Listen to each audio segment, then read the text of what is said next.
ఏంటండి సెలబ్రిటీస్కైనా likes views support చేసేది? ఇలా చిన్నగా ఏమో చేస్తుండే వాళ్ళకి మీరు ఒక లైక్ ఒక సబ్స్క్రైబ్ చేసుకొని ఒక లైక్ అంత వ్యూస్ ఇవ్వచ్చు కదా. వాళ్ళకి మాత్రం ఇచ్చేస్తారు, సెలబ్రిటీస్కి మాత్రం బాగా ఇచ్చేస్తారు. ఇలా చిన్నగా క్రియేట్ చేస్తున్న వాళ్ళకి మాత్రం ఏమీ ఇవ్వరు. ప్లీజ్ లైక్ సబ్స్క్రైబ్ చేయొచ్చు కదండి. ఇంట్లో వాళ్ళు సపోర్ట్ చేయరు, మీరు సపోర్ట్ చేయరు, ఎలా అండి ఇలా అయితే ఇవాళ ఏం లేదు, మునక్కాయల ఫ్రై, రసము, ఎగ్ ఆమ్లెట్ నార్మలే.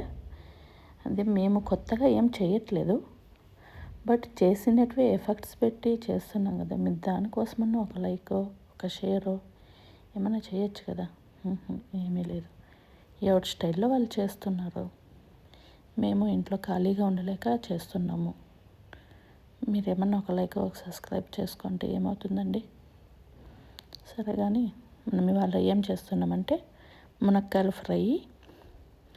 మునక్కాయలు మనం ఉడకపెడతాం కదా, మునక్కాయ ఉడకపెట్టిన వాటర్ పడేయకుండా రసం చేస్తాము.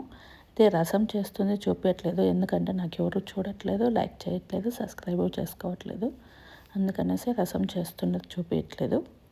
ఇది మాత్రం చూపిస్తున్నాను, మునక్కాయల ఫ్రై మాత్రం చూపిస్తున్నాను. ఇది ఆంధ్ర స్టైల్లో చేస్తారు, ఆంధ్ర సైడ్ ఇలాగే చేస్తారు, అందుకని నేను ఆంధ్ర స్టైల్లోనే చేస్తున్నాను.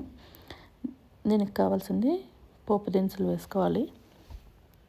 పోపు దినుసులు వేసుకొని ఆనియన్స్ కట్ చేసుకోవాలి. ఆనియన్స్ వేసేసుకున్న తర్వాత మనం ఆల్రెడీ మునక్కాయలని ఉడకపెట్టేసినాం కదా, అది ఆ వాటరు పడేయకోకుండా దాంట్లోనే రసము, నార్మల్ రసము, పెప్పరు, జీరా, ఎండుమిరపకాయలు, కొద్దిగా బెల్లం, తెల్లబాయలు తీసుకొని లైట్గా వేయించుకోవాలి. వేయించుకున్న తర్వాత దాన్ని మిక్సీకైనా వేయచ్చు, లేదా మనం రోలో ఏమన్నా ఉంటుంది కదా దాంట్లో అయినా దంచుకోవచ్చు. పెప్పర్ కూడా కొద్దిగా యాడ్ చేస్తున్నాను రసంకి. కోల్డ్ కాఫ్ ఉన్నప్పుడు మంచిది కదా, ఇప్పుడు వెదర్ చేంజ్ అయింది అందుకనేసి కోల్డ్ కాఫ్కి అన్నీ మిక్సీ పట్టుకోవాలి. అలా మిక్సీ పట్టుకున్న దాన్ని కొద్దిగా చింతపండు, 2 టమాటోస్ యాడ్ చేసుకొని టమాటోస్ని ఉడకపెట్టుకోవాలి.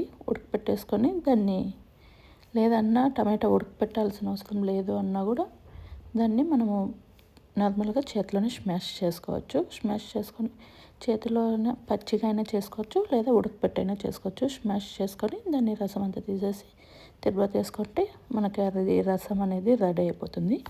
మునక్కాడకి మనం ఇలా పోపు దినుసులు వేసుకొని, నేను పల్లీల పౌడర్ కూడా చేసి పెట్టాను. దీనిలోకి పల్లీల పౌడర్లోకి కొద్దిగా నువ్వులు, శనగిత్తనాలు, డ్రై చిల్లీ, వెల్లుల్లి, బెల్లము వేసి వేయించుకోవాలి.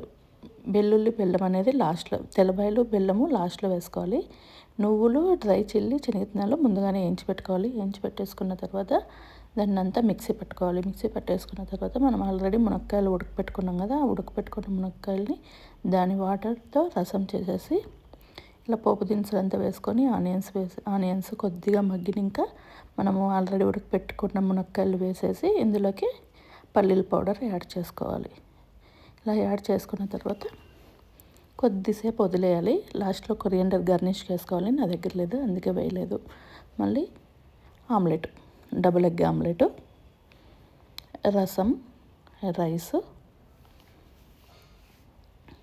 Easy and simple recipe. తొందరగా అయిపోతుంది. మనకి ఇప్పుడు వెదర్ చేంజ్ అవుతుంది కదా, వర్షాకాలం స్టార్ట్ అయిపోయింది, వెదర్ చేంజ్ అవుతుంది. అలాంటప్పుడు మనం ఇలా కొద్దిగా జాగ్రత్త తీసుకుంటే పిల్లలకి మనకి చాలా బాగుంటుంది. అదే కోల్డ్ కాఫ్ కాకుండా పెప్పరు, తెల్లబాయలు అలాంటివి కొద్దిగా యూస్ చేయాలి.